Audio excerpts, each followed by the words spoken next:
Oke, Assalamualaikum warahmatullahi wabarakatuh.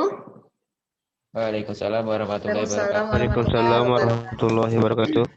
Alhamdulillah ya, di pagi hari ini kita bisa ketemu lagi pada mata kuliah Kimia Fisik 1 pada pertemuan kedua, yaitu dengan materi sifat gas dan cairan.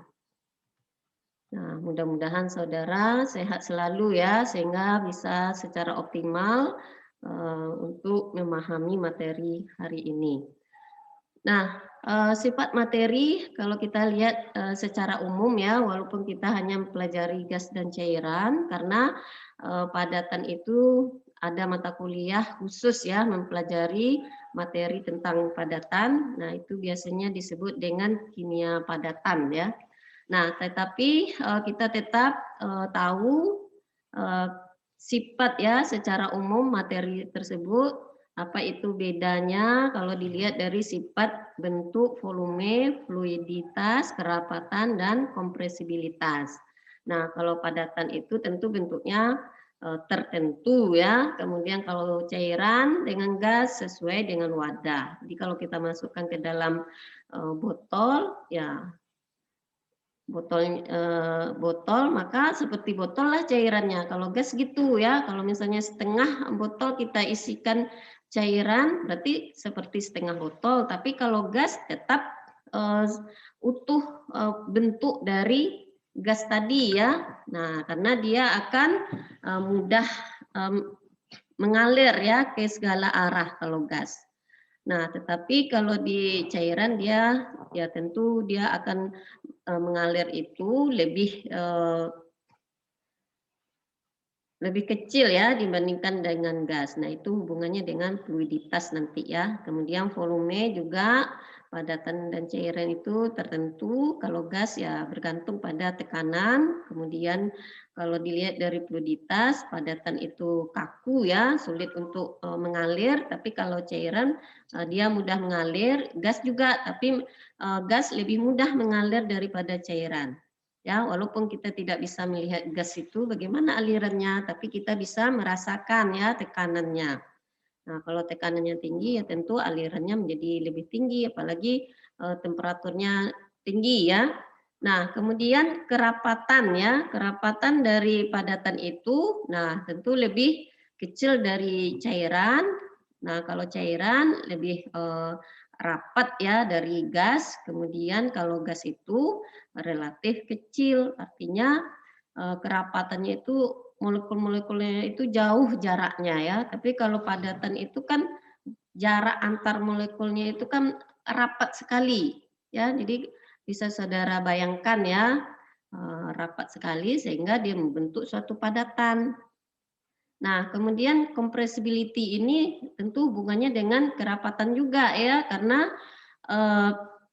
kalau dia kompresibilitasnya atau bahasa Indonesianya kemampatan, kalau padatan itu sangat kecil, artinya sulit untuk dimampatkan atau ditekan. Ya, kenapa? Karena jarak antar molekulnya tadi yang sangat rapat. Nah, tapi kalau cairan itu sangat kecil jika dibandingkan dengan gas. Kalau gas sangat besar, mudah untuk dimampatkan ya. Artinya apa? Kompresibilitasnya sangat besar. Karena apa? Jarak antar molekulnya itu jauh ya. Nah, ini kalau perbedaan materi ini, kalau teori kinetika ya tentu atau teori kinetik ya. Nah, itu bisa berdasarkan nih kalau padatan ini kan kerapatannya itu relatif besar karena dia berjejal ya. Berjejal itu ya rapat sekali molekul-molekulnya itu, jarak antar molekul malah berdempetan dia ya. Nah, kemudian cairan itu partikelnya ya tentu lebih rapat dibandingkan gas ya, atau kurang rapat dibandingkan padatan. Kalau gas ya tentu partikelnya sangat berjauhan ya. Nah, kalau padatan partikelnya itu terletak secara teratur. Kalau seandainya dia membentuk suatu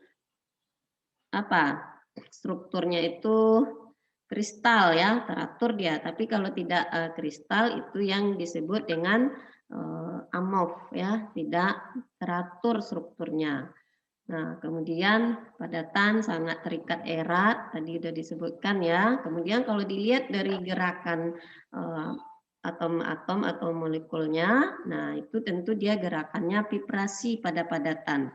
Ya, kalau cairan akan terbentuk gerakan translasi, vibrasi, dan rotasi. Nah, itu pasti hubungannya dengan adanya gaya ya, gaya karena molekul atau partikel yang ada di cairan itu bisa bergerak dia ya, relatif mudah bergerak karena partikelnya kurang rapat. Nah, kalau gas ya tadi kita sebutkan ya partikelnya jauh ya tentu dia akan mudah terjadi ya gerakan translasi, vibrasi, rotasi.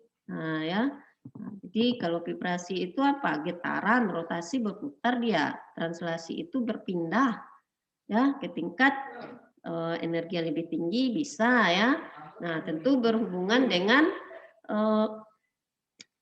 temperatur ya, berbanding lurus dengan temperatur energi yang diperlukan untuk terjadinya gerakan vibrasi, rotasi, dan translasi tadi. Ya, kalau di gas ya tentu karena molekulnya itu atau partikelnya itu sangat berjauhan. Nah, ini dia kalau ditampakkan ya. Ini kalau dia gambar A ini partikel untuk padatan ya berjejal ya, artinya jarak antar partikelnya itu berdekatan, malah berhimpitan dia ya, berjejal istilahnya. Kalau B cairan, jarak antar partikelnya lebih jauh dibandingkan padatan. Nah, kalau dia gas yang C ini lebih jauh lagi ya jarak antar partikelnya. Makanya kompresibilitasnya menjadi tinggi, mudah dimanfaatkan ya karena gaya antar partikelnya ini kecil. Jadi mudah kita untuk tekan ya atau memanfaatkan. Nah, sekarang kita khusus mempelajari sifat gas dulu ya. Kalau padatan kita tidak pelajari ya. Nah, mudah-mudahan nanti di kimia, kalau di kurikulum kita belum ada ya mata kuliah kimia padatan ya, tapi yang ada kimia koloid dengan permukaan ya, itu juga pilihan ya. Nah, seharusnya nanti ada kimia padatan sebagai pilihan ya. Bisa saja nanti saya usulkan, mana tahu ada yang mau pelajari ya. Nah, kemudian sifat gas ya. Nah, tadi kita ketahui bahwa jarak antar partikelnya itu sangat berjauhan. Nah, tentu membuat laju partikel itu atau gerakan partikel itu akan berubah-berubah dia setiap saat ya. Jadi tergantung pada temperatur. Ya, kalau temperaturnya tinggi ya tentu energi kinetiknya tinggi sehingga partikel ini akan bergerak terus ya, berubah-berubah terus dia. Ya. Nah, kemudian mudah dimanfaatkan. Tadi udah disebut ya, kompresibilitasnya mudah dimanfaatkan. Oke. Nah, kemudian kita untuk mempelajari gas itu, ya tentu saudara sudah tahu ya hukum-hukum dasar tentang gas. Apa aja? Nih ada nampak ya, ada yang disebut dengan hukum Boyle. Nah, Boyle. Kalau Boyle itu apa? Hubungan antara nih pressure dengan volume gas volume ya, volume. Jadi nampak di sini kalau tekanannya rendah, nah volumenya gimana nih? Yang ada di dalam bejana nih, yang gambar nomor 1. Pressure-nya tinggi, rendah. Ini dibandingkan ini ya, ini 10 kilo, ini 20 kilo, berarti kalau 20 kilo menghasilkan tekanan tinggi dia terhadap cairan yang terhadap gas yang ada di dalam bejana ini. Nah, nampak ya, kalau tekanannya rendah berarti volumenya besar, Bu. Nah, besar ya. Kalau ini tekanannya tinggi, volumenya kecil. Artinya apa? Hubungan tekanan dengan volume itu berbanding lurus atau berbanding terbalik? Terbalik, Bu. Terbalik ya. Nah, jadi P itu berbanding terbalik dengan P volume. Nah, kemudian hukum Charles. Ini hukum Charles ini hubungan antara Volume apa dan nih? temperatur Dan suhu. Volume dengan Temperatur. temperatur. Apa hubungannya? Berbanding lurus atau Berbanding lurus. berbanding lurus ya. Jadi volume berbanding lurus dengan temperatur. Jadi kalau temperaturnya dinaikkan maka volumenya jadi naik ya. Kayak gambar ini ya.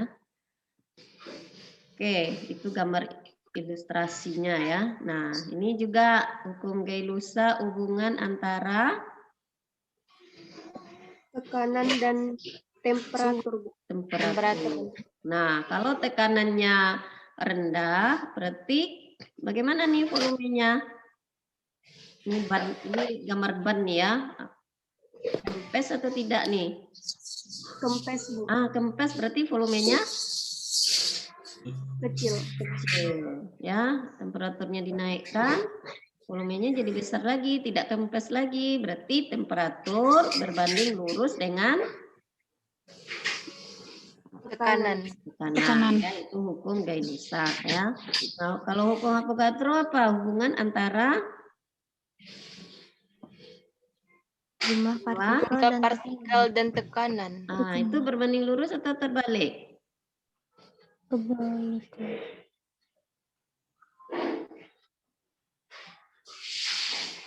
Bagaimana? Kalau temperaturnya ini tekanan ya. Ini kalau yang kempes ini tekanannya tinggi atau rendah nih?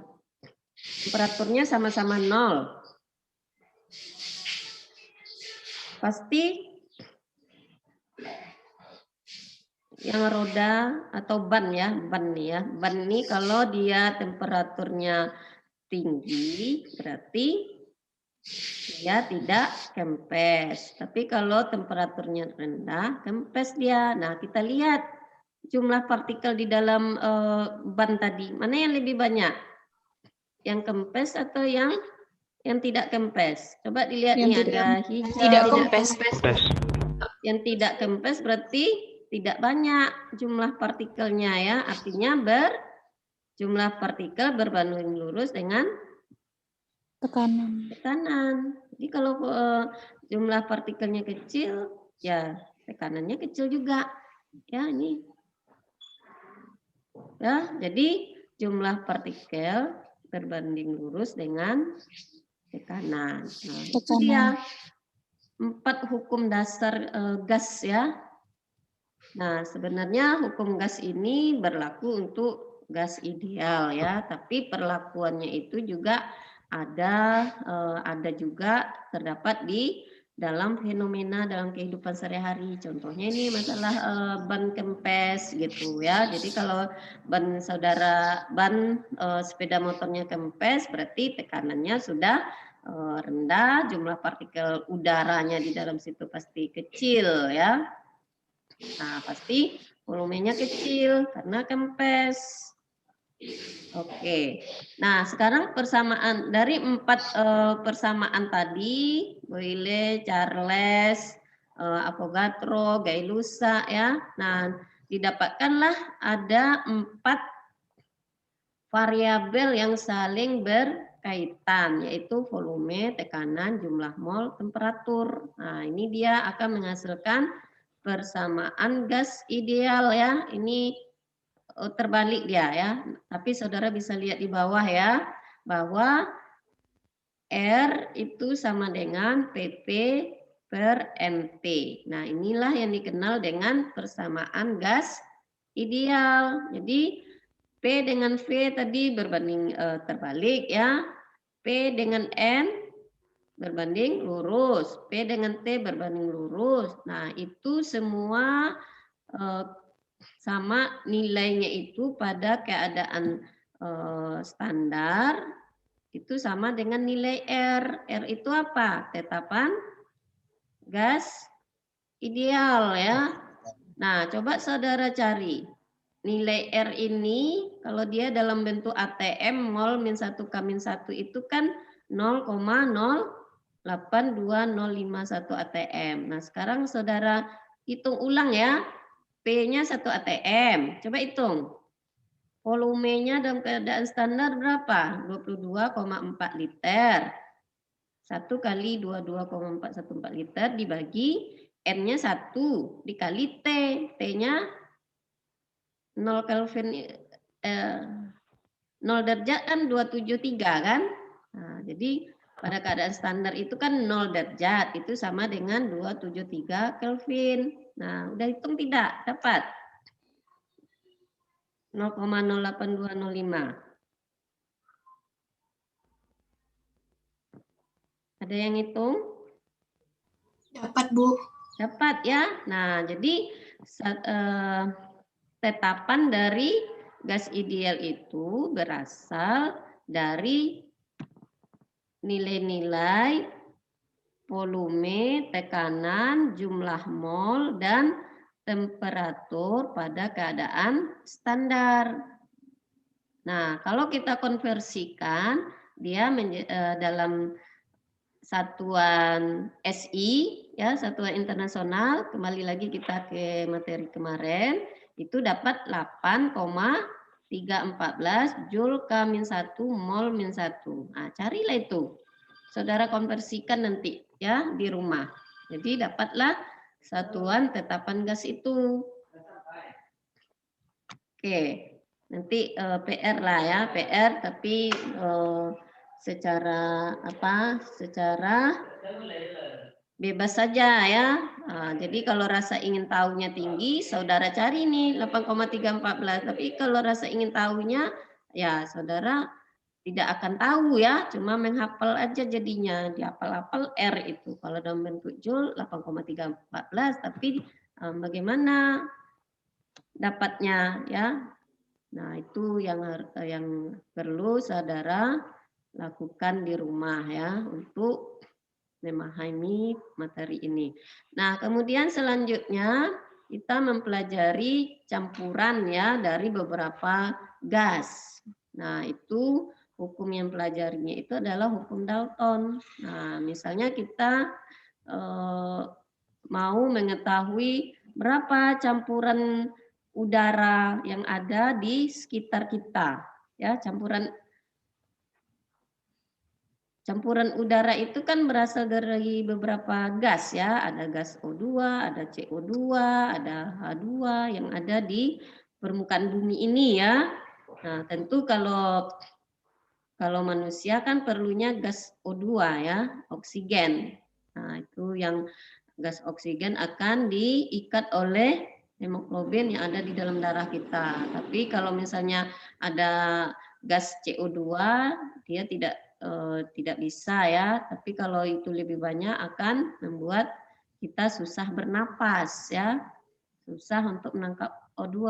Nah, apalagi ada karbon monoksida CO ya. CO itu kalau ada di udara CO yang diikat oleh Hb ya, hemoglobin yang ada di dalam darah kita. Sehingga kita kekurangan oksigen karena CO itu lebih suka Hb darah kita ya. Nah, di kimia fisik ini kita tidak akan mempelajari biokim ya, tetapi dasar dari biokim itu ya tentu kita harus tahu hukum apa yang mempelajari campuran dari beberapa gas. Nah, contohnya tadi udara ya. Nah, menurut Dalton bahwa tekanan total dari gas yang kita campur itu adalah jumlah dari tekanan parsialnya. Jadi kalau P udara, berarti PA-nya itu adalah PO2 tambah PCO2 tambah PNO2 tambah dan seterusnya ya, apa aja yang ada di udara komponennya. Nah, tetapi di kimia fisik selalu disimbolkan dengan ABC ya, biar mudah untuk menjelaskan persamaan yang bisa kita gunakan hukum gas ideal. Ya. Nah, sekarang kita lihat di sini di slide itu bahwa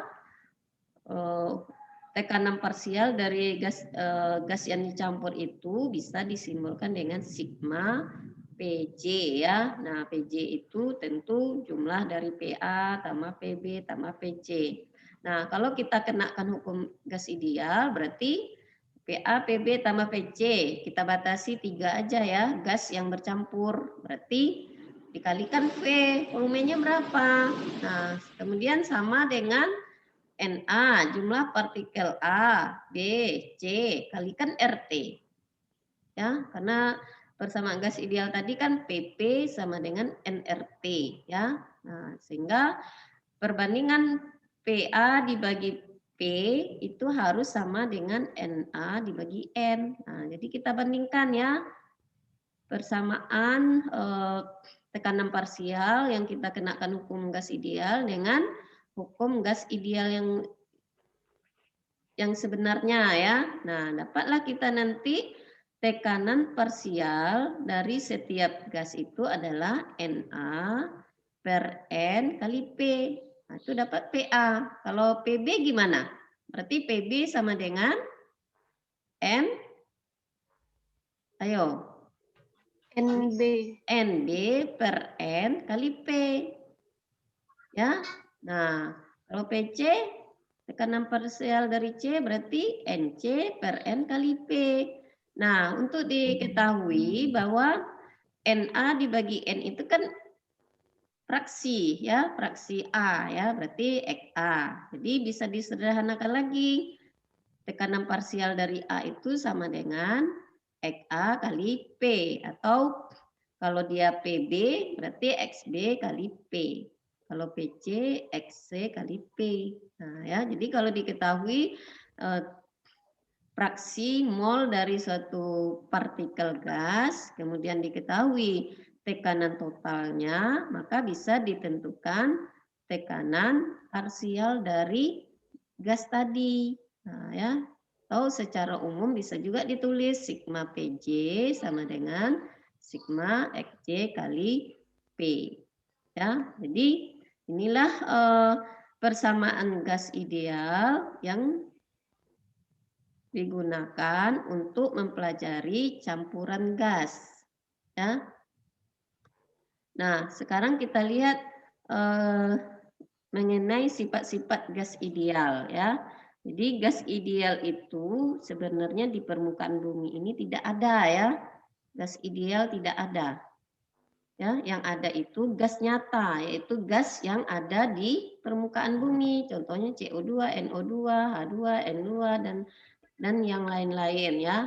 Nah, jadi gas ideal ini hanya sebagai perumpamaan ya untuk mempelajari sifat gas yang sebenarnya atau gas yang nyata ya. Jadi kalau saudara mencari yang ideal di permukaan bumi ini tidak akan ada. Misalnya manusia harus ideal, tidak ada ya. Jangankan manusia yang terdiri dari ribuan partikel, gas aja tidak ada yang ideal ya. Tapi kita sebagai manusia diinginkan mendekati ideal, sempurna ya. Kesempurnaan itu sebenarnya milik Allah ya, tapi kita bisa mendekati ya, karena secara teori tidak ada ya. Gas aja, gas ideal, gas nyata yang ada ya, gas ideal tidak ada. Nah, ini dia ya. Jadi gas ideal itu masing-masing molekulnya itu dianggap titik bermassa, artinya mempunyai massa tetapi tidak mempunyai volume. Jadi volume di dalam PP sama dengan nRT itu adalah volume dalam ruangan yang tidak ditempati molekul. Nah, artinya yang di luar molekul itu volumenya ya. Kan pasti tidak ada ya. Nah, kalau realnya itu pasti dia di dalam ruangan yang ditempatinya ya. Nah, kemudian gas ideal ini dianggap tidak terjadi tarik menarik ya. Karena apa? Jarak molekulnya jauh. Jadi tidak ada tarik menarik. Nah, kemudian gas ideal dapat dijelaskan dengan teori fisika gas. Ya. Nah, jadi teori TKG ya, teori kinetika gas. Nah, ini dia teori kinetika gas ya.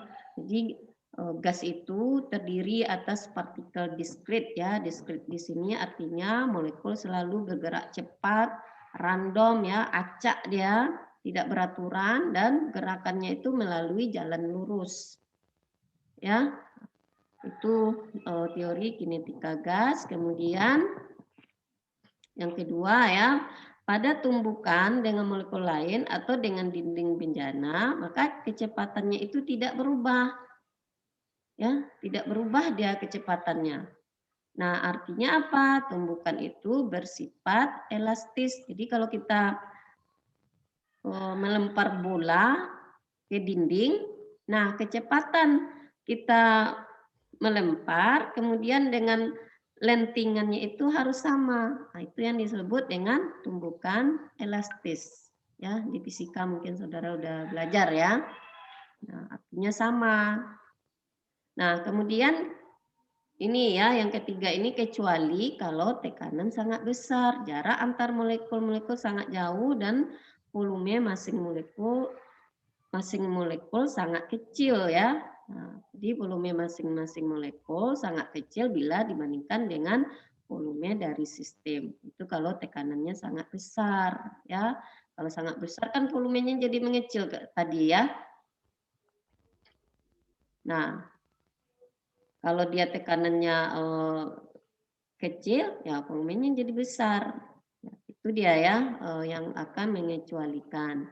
Nah, kemudian molekul-molekul tidak mempunyai daya tarik-menarik satu terhadap yang lain. Tadi sudah disebutkan ya, sifat dari gas ideal itu. Kemudian tekanan gas adalah hasil tumbukan molekul terhadap dinding bejana.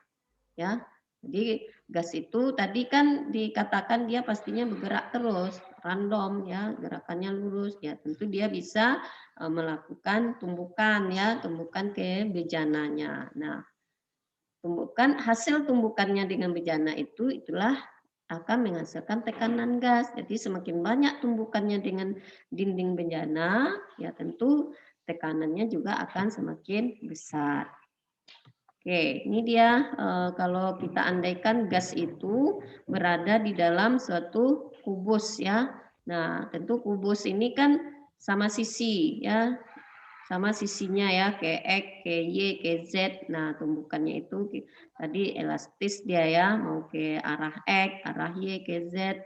Nah, itu akan mendapatkan bahwa tekanan dikalikan volume itu sama dengan sepertiga mc kuadrat ya. C kuadrat ini adalah akar dari kecepatan dari masing-masing partikel ke arah X, Y, Z tadi setelah dijumlahkan ya. Nah, ini nanti saudara cari di buku. Dari mana datangnya PP sama dengan sepertiga MC kuadrat. Nah, itu saudara lihat ya, dipelajari di buku-buku. Sudah banyak ya turunan-turunan dari sifat gas berdasarkan tekanan kinetika ya, gerakan-gerakannya itu yang akan menghasilkan hubungan antara tekanan dengan volume. Nah, jadi untuk slide ini kita sampaikan di sini dulu ya, sampai di sini dulu. Nah, nanti kita sambung ke sifat cairan ya. Jadi gas, nanti saudara bisa bertanya, diskusi di Google Classroom. Nah, kemudian mengenai sifat cairan dan praktikum, kita tambah sekali lagi linknya ya, link Google, jangan Google Meet, Zoom juga ya, karena masih ada waktu. Nah, demikian ya. Terima kasih, saya tutup. Nanti kita balik lagi ke link Zoom berikutnya ya, yang keempat. Oke, terima kasih. Tutup dulu ya.